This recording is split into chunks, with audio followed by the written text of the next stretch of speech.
Hello friends, आज हम बात करेंगे एक और पास्ट लाइफ रिग्रेशन के बारे में, जिसमें कि जो सज्जन मुझे कांटेक्ट करते हैं वो यूएसए कैलिफोर्निया में रहते हैं। वहाँ पर अपना ट्रक चलाते हैं। वो तकरीबन वहाँ पर 15 साल से रह रहे हैं।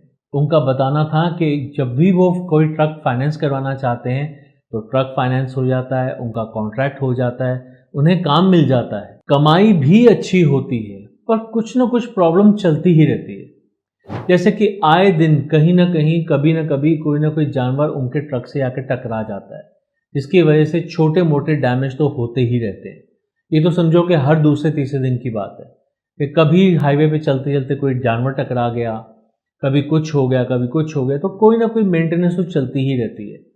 यहाँ तक कि नए नए ट्रक में भी ऐसा ही चलता रहता है। उन्होंने बताया कि एक बार तो ऐसा भी हुआ कि ट्रक लेकर वो अपने गैरेज तक भी नहीं पहुंचे थे कि उससे पहले ही एक बारहसिंगा आकर उनके ट्रक से टकरा गया, और जिसकी वजह से कि उनके आगे के जो ट्रक का एरिया था उसमें कुछ डैमेज हो गया। तो कहते हैं कि छोटा मोटा डैमेज तो आप सोच ही नहीं सकते कि हर दूसरे तीसरे दिन नहीं होगा, कुछ ना कुछ डैमेज तो होता ही रहेगा। पर ऐसा हर किसी के साथ नहीं होता, ऐसा बहुत कम लोगों के साथ होता है। उनको लगता है कि उनके जो जानकार हैं, जितने भी ट्रक वाले हैं, उनके साथ तो छोटे मोटे डैमेज भी कई सालों में या कई महीनों के बाद होते हैं, जबकि इनके साथ तो अमूमन हर दूसरे तीसरे दिन ऐसा कुछ होता ही रहता है। उनका बताना ये भी था कि वो एक्चुअली अपना पास्ट लाइफ रिग्रेशन इसलिए कराना चाहते हैं क्योंकि वो जानना चाहते हैं कि वो जब से अपना ट्रक चला रहे हैं तब से उनके ट्रक हमेशा ही एक्सीडेंट का शिकार हुए, टोटल डैमेज का शिकार हुए। यानी कि ट्रक में कुछ भी नहीं बचा, ख़त्म हो गया, और उसके बाद इंश्योरेंस कंपनी ने उसको टोटल डैमेज श्रेणी में डाला, और उसके बाद उन्हें कई टाइम तक खाली बैठना पड़ता था, क्योंकि जब तक इंश्योरेंस क्लेम नहीं मिलेगा तब तक उनके हाथ में पैसा नहीं आएगा, जब तक पैसा उनके हाथ में नहीं आएगा तब तक उनका लोन भी क्लियर नहीं होगा, जब तक लोन क्लियर नहीं होगा तब तक वो नया ट्रक भी नहीं ले सकते। यानी कि वो कई बार अच्छा भला काम करते करते कुछ महीनों के लिए खाली बैठ जाते हैं, एंड आउट ऑफ नोवेयर पता नहीं क्यों हमेशा उनके साथ ऐसा ही होता है कि उनका ट्रक हमेशा टोटल डैमेज में जाता है। जबकि उनके साथ काम करने वाले लोग क्या करते हैं कि जब अब उनकी इंस्टॉलमेंट्स ख़त्म हो जाती हैं तो अपने पुराने ट्रक को बेच देते हैं और नया ट्रक एज एन अपग्रेड लेते हैं, खुशी खुशी लेते हैं। जबकि इनके साथ हमेशा ये हुआ है कि इनको हमेशा नया ट्रक लेना पड़ा, पर वो टोटल डैमेज की वजह से लेना पड़ा। यानी कि ट्रक बिल्कुल ख़त्म हो गया, ज़ीरो हो गया, उसके बाद उन्हें अपनी रोज़ी रोटी को आगे बरकरार रखने के लिए नया ट्रक लेना पड़ा, और इस वजह से वो अपने घर पे हमेशा परेशान ही रहे। अपने बच्चों को वो समय नहीं दे पाए, अपने बच्चों को वो खुशियाँ नहीं दे पाए, न जाने क्या कुछ ऐसा था जो वो कर सकते थे पर वो कुछ भी नहीं कर पाए। तो बेसिकली उनका सवाल ये था कि मैं ये जानना चाहता हूँ कि हमेशा मेरे ट्रक के साथ ये टोटल डैमेज क्यों लिखा हुआ आता है, ये टोटल डैमेज मेरी कुंडली में मेरे करियर के साथ ही क्यों लिखा हुआ है, टोटल डैमेज। तो अब बात करते हैं कि जब उनका सेशन किया गया, उनका सेशन जूम पे हुआ था, तो जब हमने उनका सेशन किया तो देखने को ये मिला कि देखिए अभी तो वो इंडियन थे, यानी कि वो इंडियन, भारत में उनका जन्म हुआ था, तो वो अमेरिका गए और वहाँ पर तकरीबन पिछले 15-20 साल से रह रहे हैं। तो जब उनका पास्ट लाइफ रिग्रेशन किया गया तो जानने को मिला कि जो सज्जन अभी इस जन्म में भारत में जन्म ले चुके थे और वो तकरीबन 15-20 साल से यूएसए में सेटल थे, उनका पुराना जन्म जो था वो यूएसए में ही हुआ था। वो पुराने जन्म में यूएसए में ही जन्म ले चुके थे। उस समय में उन्होंने वर्मोंट स्टेट के अंदर जन्म लिया था। उनके स्टेप फादर का एक पेट्रोल पंप हुआ करता था और एक छोटा सा गैरेज और कैफे हुआ करता था। यानी कि उनके पास एक अच्छा खासा बिजनेस था, जिसमें कि एक गैस स्टेशन था, उसके अलावा एक गैरेज था, और उसके अलावा एक छोटा सा कैफे था। अब जब हम उनकी फैमिली को खंगालते हैं, उनकी फैमिली के बारे में जानते हैं, तो मालूम पड़ता है कि वो उस समय में अपने स्टेप फादर के साथ रहते थे। छोटी उम्र में थे अभी तो वो। इनका खुद का नाम जोसेफ मैकबिल था, उनके स्टेप फादर का नाम हेनरी था। उनके भाई का नाम मैथ्यू तो उनकी माँ का नाम विक्टोरिया था, बहन का नाम एना था। थोड़ा सा जब हम उनको नेविगेट कर कर आगे लेकर जाते हैं तो मालूम पड़ता है कि उनकी शादी एमिली नाम की एक लड़की के साथ होती है, जिससे कि उन्हें 2 बेटे और एक बेटी होती है। तो ये तो रूपरेखा हो गई उनके परिवार की। अब जानते हैं कि वो करते क्या थे। उनका जैसे कि मैं आपको बता चुका हूं कि उस ज़माने में गैस स्टेशन हुआ करता था, साथ ही साथ एक गैरेज था और एक कैफ़े हुआ करता था। छोटा-सा कैफ़े था, बहुत बड़ा कैफ़े नहीं था। जिन लोगों के भी गाड़ी थोड़ी बहुत ख़राब हो जाती थी, वो वहाँ पर रिपेयर कराते थे और उस समय में वहाँ पर बैठ थोड़ा बहुत बियर या फिर कॉफ़ी वग़ैरह लिया करते थे। तो इस वजह से कैफ़े भी बनाया गया था। अब क्या ऐसा कारण था, उन्होंने तब उस लाइफ में क्या किया था, जिसकी वजह से आज उनकी लाइफ में हमेशा उनकी रोज़ी-रोटी के साथ, उनके ट्रक के साथ एक वर्ड जुड़ा हुआ था, टोटल डैमेज।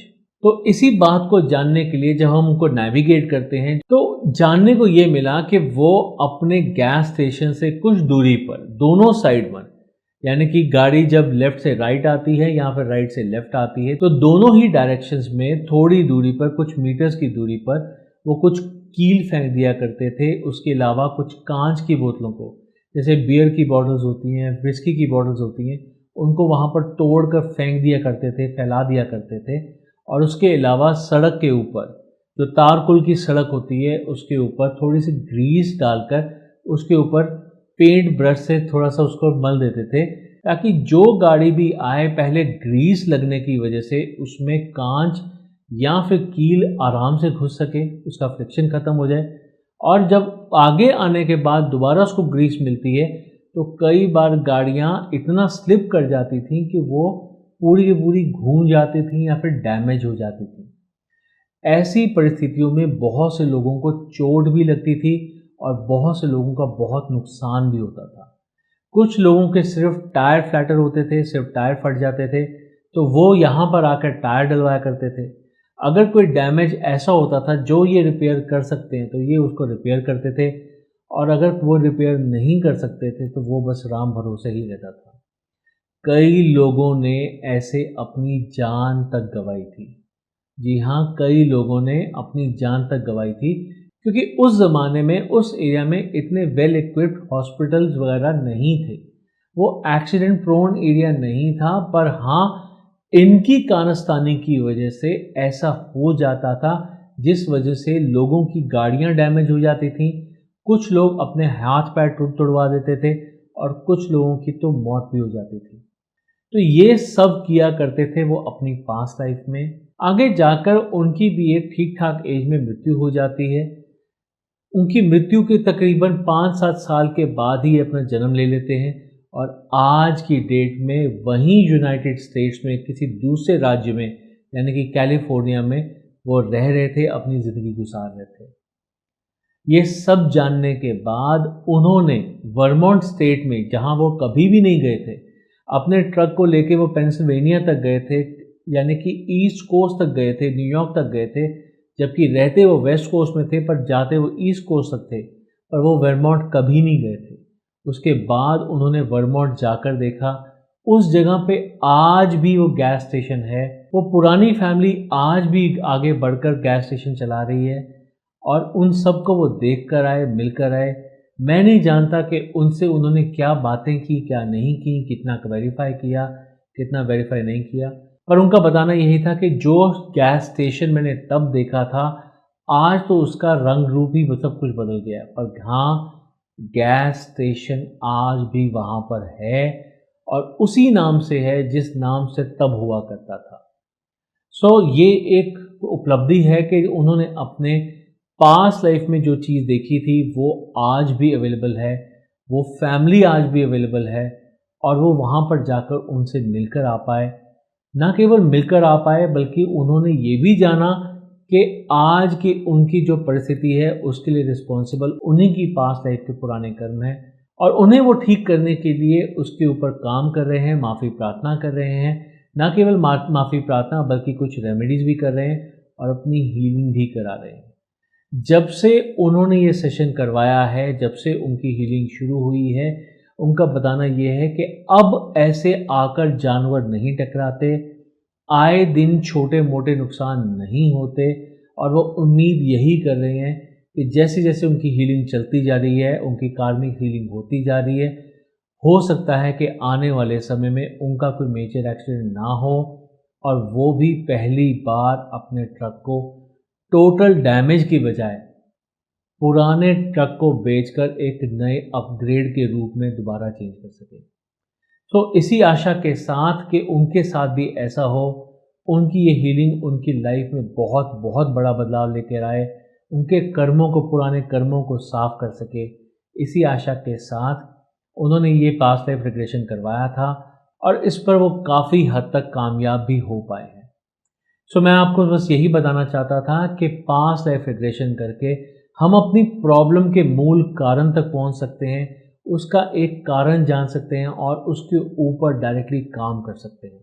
तो अगर आपके साथ भी ऐसा कुछ हो रहा है, अगर आप भी ऐसी किसी परेशानी से घिरे हुए हैं जिसका आपको ना कारण मालूम है ना ही उसका कोई उपाय मालूम है, तो आप भी अपना पास्ट लाइफ रिग्रेशन करा सकते हैं और डेफिनेटली अपनी लाइफ को बहुत बहुत बेहतर बना सकते हैं। So thank you very much for going through this video. Stay happy, stay blessed, stay safe. Have a nice day. Take